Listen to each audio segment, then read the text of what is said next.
Oui, j'ose le dire, être salarié en 2025, cela n'en vaut plus la peine. Alors dans cette vidéo, je viens pas avec cette affirmation audacieuse sans preuve, je compte vous partager des preuves chiffrées et vous donner des arguments concrets pour vous expliquer clairement pourquoi. Avant ça, j'aimerais simplement faire un rapide disclaimer pour dire que cette vidéo ne va pas s'adresser à tous. Cette vidéo ne s'adresse à vous que si vous cochez trois cases.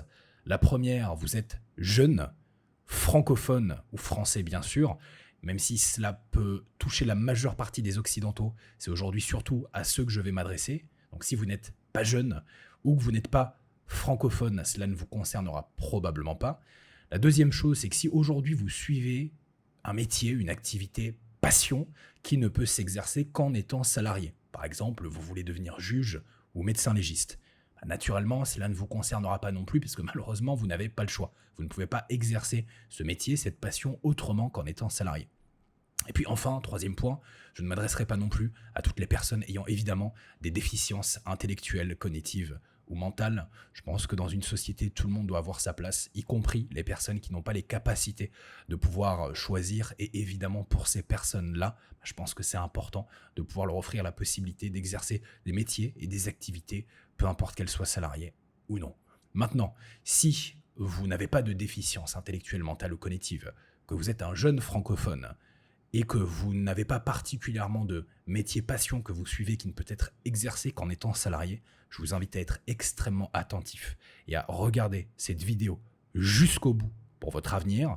Cela va être très court, résumé en 7 points, encore une fois tous chiffrés et prouvés que vous pourrez aller vérifier pour vous expliquer pourquoi ça ne vaut absolument plus le coup d'être salarié en 2025 et pourquoi même ça pourrait être dangereux si vous l'êtes ou envisagez de l'être. Le premier point, c'est que chaque année, depuis maintenant plusieurs années, voire décennies, en France et en Occident, il y a une chose qui est en hausse. Cette chose, vous en avez peut-être déjà entendu parler, il s'agit de l'inflation. Alors, pour vous expliquer ce qu'est l'inflation en 10 secondes, si vous ne savez pas, parce qu'on en entend beaucoup parler, mais peu de gens savent vraiment ce que c'est, eh bien il s'agit d'un impôt. Il s'agit d'une taxe, au même titre que la TVA, ou encore même l'impôt sur le revenu, qui va être appliquée sur un ensemble de produits dits du quotidien. En gros, quand vous allez faire vos courses et que vous allez acheter certains produits, il va y avoir une taxe dessus sans que vous ne le sachiez et que vous allez payer et qui va revenir dans les poches de l'État. Cette taxe, c'est l'inflation. Le problème de l'inflation, c'est qu'elle est en hausse chaque année, depuis plusieurs années, pour pas dire plusieurs décennies, et en soi, ce ne serait pas dramatique puisqu'une taxe est censée servir, je le rappelle, à financer non pas l'État, mais le peuple, si le salaire des gens était en hausse aussi. Le problème qu'on observe avec cette taxe, c'est qu'elle augmente chaque année. En l'occurrence, si on se base sur depuis 2020-2021, on observe une hausse d'environ 15% au total, là où les salaires, eux, n'ont été en hausse que de 6 à 7%. Il y a donc une corrélation, une décorrélation, ça dépend comment on voit la chose mathématique claire, entre l'argent qu'on dépense et l'argent qu'on gagne, qui fait que aujourd'hui, en étant salarié, même si on est bien payé, c'est de plus en plus difficile de réussir à joindre les deux bouts. Et dans les années à venir, cela ne va pas en s'arrangeant. Et c'est l'une des raisons pour lesquelles aujourd'hui encore, de très nombreux Français et francophones galèrent à payer leur loyer, à remplir leur caddie de course et juste à vivre décemment. Ça, c'est la première chose. La deuxième chose, et c'est pas moi qui le dis, c'est que l'intelligence artificielle va nous remplacer. Alors quand je dis nous, moi je suis moins concerné que vous, probablement, mais en tout cas, cela va concerner énormément de gens. McKinsey, le cabinet de conseil que vous connaissez peut-être, a dit que 30% environ des heures de travail mondiales de toutes les personnes qui travaillent, en majeure partie des salariés, vont être remplacées, ni plus ni moins, par l'intelligence artificielle d'ici 2030. En d'autres termes, un tiers du temps que passent les salariés aujourd'hui va être supprimé et remplacé par l'IA. C'est donc un manque à gagner de 30% de l'argent que vous gagnez ou que vous gagnerez. Et ça ne touche pas que les secteurs privés, c'est-à-dire les entreprises, les commerces, les magasins, ça touche même les secteurs publics, que ce soit dans la police, dans les hôpitaux, dans les administrations. Et là encore, c'est pas moi qui le dis, le gouvernement en France a récemment annoncé lui-même que sur tous les départs à la retraite, qui sont très nombreux, malheureusement, et c'est un point extrêmement important sur lequel je reviendrai dans un instant à l'échelle de la fonction publique, une personne sur trois ne serait pas remplacée. Ce qui signifie en d'autres termes que 33% des gens qui partent à la retraite dans la fonction publique ne seront pas remplacés par d'autres fonctionnaires.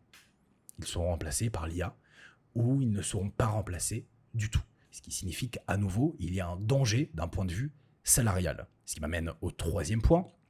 Quand vous êtes salarié, que vous le vouliez ou non, et ici, ce n'est pas une prise de position ou un avis, c'est un constat, c'est un fait. Vous construisez le projet et donc potentiellement le rêve de quelqu'un d'autre que vous. En effet, vous allez contribuer à une organisation plus grande que vous seul, dans laquelle vous ne serez qu'un maillon. C'est pas une insulte, c'est une vérité, et vous n'allez être rémunéré qu'une fraction de la valeur que vous avez apportée. Comprenez que si votre patron ne gagnait pas plus d'argent en vous ayant qu'en ne vous ayant pas, il ne vous aurait pas. Si c'est rentable pour lui de vous avoir, c'est parce que vous lui rapportez plus d'argent que vous ne lui en coûtez. Ce qui signifie que la valeur que vous allez créer, que vous allez dégager, est plus grande que celle que vous recevez. J'espère que vous le comprenez, c'est quand même un point extrêmement important.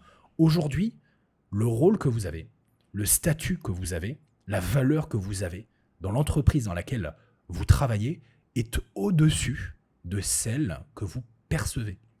En effet, votre patron gagne plus d'argent que vous.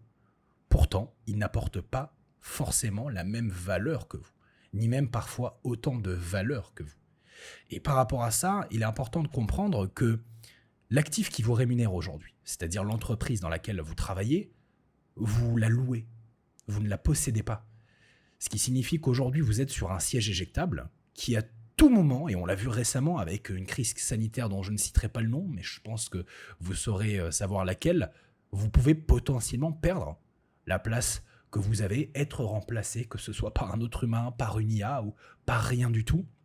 Mais dans tous les cas, aujourd'hui, sachez que la valeur que vous créez dans l'organisation à laquelle vous appartenez ne vous appartient pas. Vous êtes locataire, vous louez l'actif qui vous rémunère, vous ne le possédez pas. En n'étant pas propriétaire de la valeur que vous créez, eh bien chaque jour vous recommencez à zéro. Vous allez travailler un certain nombre d'heures en location pour lesquelles vous allez être payé à la fin du mois. Et à la fin de ce mois, vous allez recommencer pour le mois d'après. Et ça, de mois en mois, sans ne jamais rien créer, sans ne jamais rien cumuler et sans ne jamais rien garder. Pour faire une analogie avec l'immobilier, c'est la même chose si vous êtes locataire. Vous êtes locataire d'un bien immobilier que vous payez tous les mois tant que vous y habitez, et le jour où vous arrêtez de le payer, vous ne pouvez plus y habiter. Quoiqu'en France, on pourrait se demander avec le squat, mais c'est encore un autre sujet.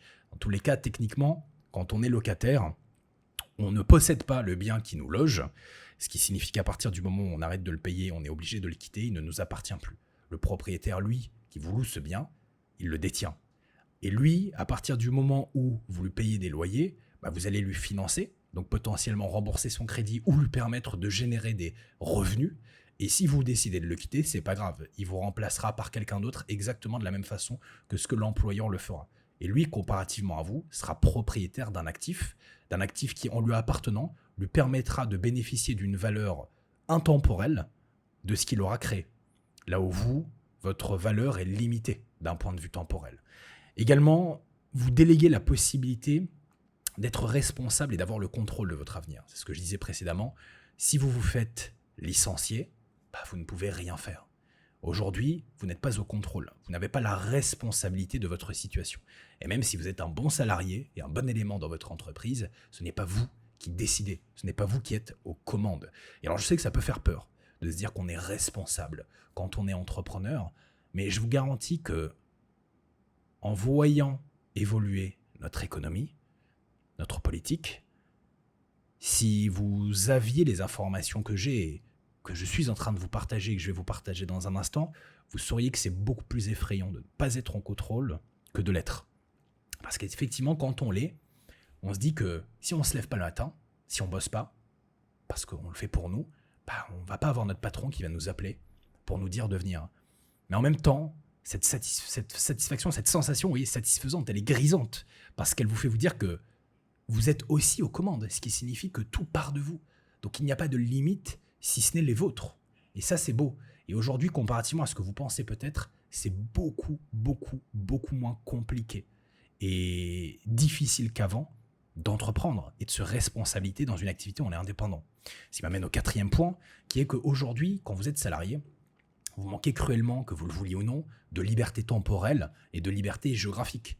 Rendez-vous compte, aujourd'hui, si vous voulez partir en vacances, vous devez demander la permission. Si vous voulez partir en voyage, vous devez demander la permission. Si vous voulez prendre des jours de repos, si vous voulez vous reposer, vous devez demander la permission. Est-ce que c'est ça la conception de la vie que vous aviez ? Est-ce que le monde dans lequel vous vivez aujourd'hui, vous le voyez comme vous limitant en exerçant une activité qui ne vous appartient pas, qui construit le rêve de quelqu'un d'autre que vous et qui vous oblige à devoir travailler un certain volume d'heures en vous levant à une certaine heure pour vous préparer, prendre votre petite voiture et aller travailler, rentrer le soir et recommencer ça tous les jours, en ne profitant que de vos 2 jours potentiels de congé par semaine et vos 5 semaines par an. Et ça, pendant des années, jusqu'à espérer pouvoir profiter d'un semblant de liberté au moment où vous serez trop vieux pour pouvoir en profiter avec la retraite. Moi, c'est pas la conception de la vie que j'avais. Demander la permission pour être libre, demander la permission pour profiter d'autre chose dans la vie que le travail, c'était absolument pas quelque chose qui matchait avec la conception que j'avais, peu importe comment le monde était fait. Le monde aurait pu me dire que cela était impossible 1000 fois, 1 million de fois. J'aurais quand même trouvé des moyens de réussir, j'aurais quand même trouvé des solutions. Et je me rappelle, étant jeune, dire à ma maman avec qui j'étais en conflit malheureusement là-dessus, mais qui depuis a compris, et aussi je lui ai prouvé ce que je faisais, et je vous dirais de ne pas essayer de convaincre vos proches. Si vous êtes ou que vous pensez différemment d'eux, prouvez-leur que vous êtes capable. Je pense que c'est la meilleure façon de les convaincre, que je préférais vivre sous un pont et pouvoir faire ce que je veux, plutôt que de me devoir être obligé de faire quelque chose que je ne veux pas faire, voire que je déteste, et ça en étant limité dans ma liberté, en travaillant pour le compte de quelqu'un. C'est fort, et je sais que tout le monde n'a pas cette mentalité, vous n'avez pas besoin d'avoir cette mentalité pour saisir ce que je viens de vous partager. Et le prochain point est lié à un autre que j'ai cité précédemment à plusieurs reprises, justement la retraite. La retraite, ça y est, le moment où on peut enfin respirer, profiter de cette liberté durement gagnée. Eh bien, laissez-moi vous dire qu'aujourd'hui, si en tant que salarié, vous espérez en avoir une, il y a peu de chances que ce soit le cas. En effet, là encore, beaucoup de gens, comme l'inflation et comme beaucoup d'autres concepts économiques, ne savent pas comment ça marche. Et c'est aussi pour ça que la plupart des gens ne se permettent pas de se dire qu'ils ont d'autres possibilités. C'est parce qu'ils ne sont pas éduqués. C'est parce qu'ils ne savent pas. Comment on peut savoir qu'on veut faire autre chose quand on ne sait pas qu'on peut faire autre chose ? Si vous n'avez jamais goûté ce qu'est une glace à la fraise, vous ne pourrez pas en avoir envie. Mais une fois que vous l'aurez goûté, une fois que vous saurez qu'elle existe, là vous pourrez savoir si c'est quelque chose dont vous avez envie ou non. C'est exactement la même chose avec l'entrepreneuriat, toutes les opportunités qu'on a aujourd'hui, notamment dans le business en ligne, etc., etc. Mais pour revenir à la retraite et vous expliquer comment ça fonctionne, aujourd'hui on entend beaucoup que ça fonctionne autour d'un système de points. Pour vous l'expliquer en simple, la retraite fonctionne sur un principe pyramidal, que j'appellerais presque celui d'une pyramide de Ponzi, qu'on retrouve notamment dans les compagnies d'assurance, et qui consiste en ayant un maximum de personnes qui cotisent, et donc qui payent tous les mois sur leur salaire, et bien de pouvoir, grâce à tout cet amas d'argent récolté, payer la minorité de ceux qui vont partir à la retraite à un moment donné, face à la majorité de gens qui payent, qui sont actifs, et qui du coup vont pouvoir, grâce à tout cet argent, sans que cela n'impacte les autres, puisqu'ils sont censés être minoritaires face aux actifs, leur permettre de vivre de cette retraite, de gagner assez d'argent pour, après avoir cotisé toute leur vie, en profiter. Le problème avec ce système, c'est qu'aujourd'hui, on a de moins en moins d'actifs en France, en francophonie, en Occident, et de plus en plus d'inactifs. C'est-à-dire qu'en gros, on a de plus en plus de gens qui partent à la retraite et de moins en moins de gens qui travaillent. Donc il y a un problème mathématique évident, qui est qu'on a de moins en moins d'argent parce qu'il y a de moins en moins de personnes qui cotisent pour payer ceux qui partent à la retraite, et en face de ça, on a de plus en plus de personnes qui partent à la retraite et qui ont besoin de cet argent que les autres sont censés avoir cotisé pour pouvoir en profiter. Et c'est tout le sujet qui fait qu'aujourd'hui, il y a une hausse de l'inflation, l'impôt augmente, on taxe de plus en plus les Français, et on essaye d'aller chercher des moyens de prendre de l'argent à droite et à gauche en continuant d'alimenter un système qui ne fonctionne pas, qui ne fonctionne plus. Pour qu'il fonctionne, il faudrait qu'il y ait beaucoup plus d'actifs, je ne saurais plus vous dire exactement le nombre exact, mais peut-être 10 actifs pour un inactif, chose qui malheureusement n'est plus le cas aujourd'hui. Par rapport à ça, parce que je sais que j'ai beaucoup de gens qui ont pu me dire « Ouais, mais quand tu es entrepreneur, tu cotises pas au chômage, tu cotises pas à la retraite, donc quand tu t'arrêtes, tu as un risque de ne plus rien avoir, de te retrouver à zéro. » Eh bien, figurez-vous que non. Là encore, quand on est éduqué, il existe des solutions et je vais vous en partager une seule pour vous le démontrer. Aujourd'hui, vous avez la possibilité d'investir dans ce qu'on appelle un indice qui s'appelle le S&P 500. Pour faire extrêmement simple, il s'agit d'investir dans les 500 plus grandes entreprises américaines.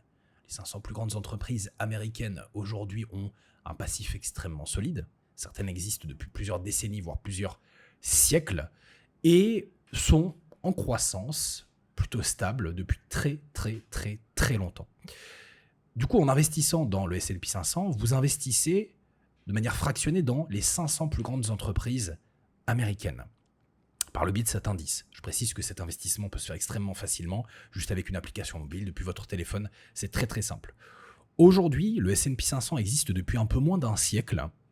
Donc c'est pas quelque chose qui vient d'arriver, c'est pas une nouvelle tendance, c'est pas une nouvelle crypto-monnaie. Et on sait que depuis son existence, il permet en moyenne de générer un intérêt d'environ 10% par an. Donc en gros, si vous investissez 1000 € une année, à la fin de l'année, vous allez gagner 100 €. Vous investissez 10 000, vous allez gagner 1000. Vous investissez 100 000, vous allez gagner 10 000. Ok, jusqu'ici, vous me suivez. Eh bien, si vous vous basez sur la retraite et que vous êtes jeune francophone en regardant cette vidéo et que vous cotisez, vous allez peut-être l'avoir, mais il n'y a aucune certitude. Et quand bien même vous réussissez à l'avoir, vous êtes chanceux, ce qui je pense n'arrivera pas au vu de l'état actuel des choses, ça ne peut pas tenir, elle va être misérable. Les chances qu'elle soit misérable sont immenses. Vous allez peut-être gagner 800 € par mois, 1000 € par mois, allez. Et ça en ayant bossé potentiellement jusqu'à 65, 70 ans. Rendez-vous bien compte. Maintenant, si vous êtes entrepreneur et que vous trouvez le moyen de réussir à gagner suffisamment pour vous dégager 3000 € de bénéfices, pas plus. On va pas partir dans des scénarios abracabantesques. 3000 € de bénéfices, c'est tout. Alors je sais que pour certains ça peut paraître beaucoup, mais je vous garantis que quand on est entrepreneur, notamment sur internet, c'est vraiment pas compliqué de dégager 3000 € de bénéfices. Je parle en connaissance de cause, vous pouvez regarder mes vidéos si vous ne me croyez pas ou que vous doutez, et je pense que vous y trouverez ce que vous voudrez. Sur ces 3000 € de bénéfices, si vous investissez 1000 € par mois, tous les mois, il vous reste donc 2000 € de bénéfices pour vivre. C'est plus aujourd'hui que ce que gagne la majeure partie des salariés en France, rappelons-le.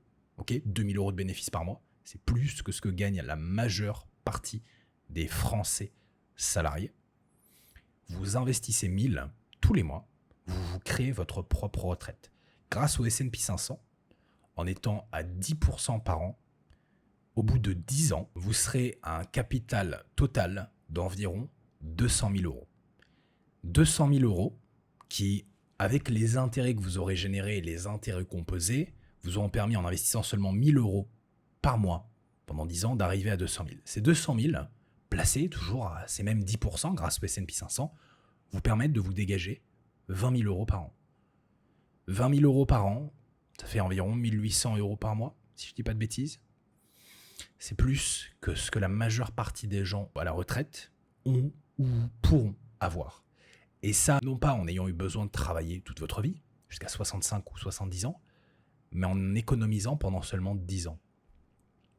Voilà une preuve par A plus B que créer votre propre retraite, sans avoir besoin de gagner des 100 et des 1000, mais juste avec 3000 euros par mois sur lesquels vous en investissez 1000, vaut beaucoup plus le coup que d'espérer pouvoir prétendre à une retraite dangereuse et risquée que vous n'aurez probablement jamais et qui, si vous l'avez, n'aura pas été intéressante parce qu'elle vous aura demandé de l'échanger contre votre vie et ne vous rapportera peut-être que 1000 euros par mois.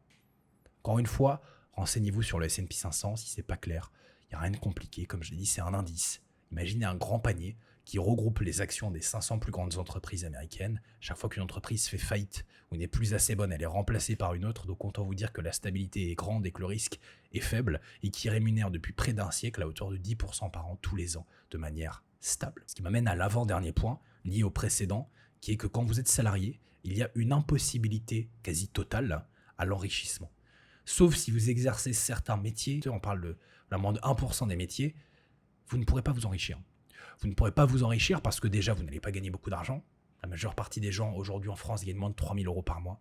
La majeure partie des entrepreneurs que je connais gagnent plus de 3000 euros par mois. Et puis ensuite, parce que l'augmentation potentielle, la croissance potentielle de votre rémunération est linéaire. Et dans sa linéarité est faible. Si vous arrivez à être augmenté d'1 à 2% par an, c'est le bout du monde. Et si vous arrivez à l'être tous les ans aussi. Dans le business, vous pouvez littéralement passer d'une année à l'autre à faire 100% de revenus en plus. 1000% de revenus en plus. Alors oui, peut-être pas tous les ans, mais les revenus peuvent être exponentiels. Et vous pouvez utiliser des systèmes et des leviers qui vont vous permettre de gagner ce même argent, encore une fois, sans forcément avoir besoin de travailler directement. C'est tout le principe d'une entreprise. Quand vous allez au restaurant pour commander à manger, c'est le serveur qui vient vous servir, pas le patron. Pourtant, c'est le patron qui gagne le plus d'argent. Pourquoi ? Justement parce qu'il utilise des systèmes et des leviers, en l'occurrence ici le levier humain, qui permet, en mettant des humains qui travaillent à sa place, de pouvoir générer de l'argent sans avoir besoin de travailler lui-même. Là, c'est la même chose. Chose qui est impossible à faire quand on est salarié, en plus du plafond qu'on va avoir dans sa rémunération et dans son augmentation au fil des années. Dernier point, l'accessibilité aujourd'hui d'alternatives comme le business en ligne que j'ai cité et qui, je considère aujourd'hui, est la meilleure possibilité pour pouvoir bénéficier d'une liberté temporelle et géographique qui vous permet de travailler depuis n'importe où, à peu près n'importe quand, évidemment pas au début, il faut bosser, d'accord, il n'y a pas de solution magique où vous appuyez sur un bouton, vous devenez riche du jour au lendemain, non, on n'a rien sans rien, mais vous avez la possibilité aujourd'hui grâce à Internet de créer des systèmes et encore une fois de mettre en place des leviers qui ne vous coûteront rien, comparativement à quelqu'un qui aura eu besoin de créer un restaurant où on parle d'un business qui est beaucoup plus coûteux et qui peut vous permettre de gagner assez d'argent, potentiellement 3000, 5000, 10 000 euros par mois en assez peu de temps, 3 mois, 6 mois, 1 an, potentiellement, et ça pendant des années, voire jusqu'à la fin de votre vie. Et comme je vous l'ai dit, vous n'avez pas besoin de travailler pendant 50 ans pour pouvoir avoir gagné assez d'argent avec un business sur Internet pour partir à la retraite, si vous le souhaitez. Pour vous donner un exemple de levier qui vous permet de ne pas avoir besoin d'être obligé, d'être limité par le temps ou par l'espace, c'est YouTube. Je prends souvent cet exemple parce que je sais qu'il parle à tous, même si ce n'est pas forcément le meilleur. Vous pouvez créer une vidéo sur YouTube qui, si vous arrivez à la monétiser, peut vous permettre de gagner potentiellement de l'argent pendant des mois, des années, ou voire jusqu'à la fin de votre vie si elle continue de faire des vues, et donc à rapporter de l'argent, comme celle que vous regardez en ce moment même, et comme beaucoup d'autres que vous avez regardées de beaucoup d'autres créateurs qui sont certainement entrepreneurs, mais qui ne vous incitent pas forcément à le devenir. En effet, la vidéo, vous ne l'aurez créée qu'une fois, en prenant le temps de l'enregistrer, de la tourner, de la publier, et elle vous aura potentiellement rapporté de l'argent jusqu'à la fin de votre vie. Imaginez en créer des dizaines, des centaines, des milliers. C'est créer des dizaines, des centaines, des milliers de leviers qui vont travailler pour vous dans un système plus grand, qu'on appelle aujourd'hui Internet, et qui peut vous permettre de gagner de l'argent sans être limité par l'espace, parce que ça, vous pouvez le faire depuis n'importe où sur Terre, tant que vous avez une connexion Internet et un ordinateur, et sans être limité par le temps. Parce qu'encore une fois, cette vidéo, vous n'avez eu besoin de la créer qu'une seule fois. Merci d'avoir regardé cette vidéo. J'espère que cela vous aura éveillé ou éclairé. Si ce n'est pas le cas ou que vous n'êtes pas d'accord avec ce que j'ai dit, n'hésitez pas à me laisser un commentaire, je serai ravi de débattre avec vous. En attendant, je vous invite à vous abonner et à activer la cloche des notifications pour ne rien manquer des prochaines. À bientôt.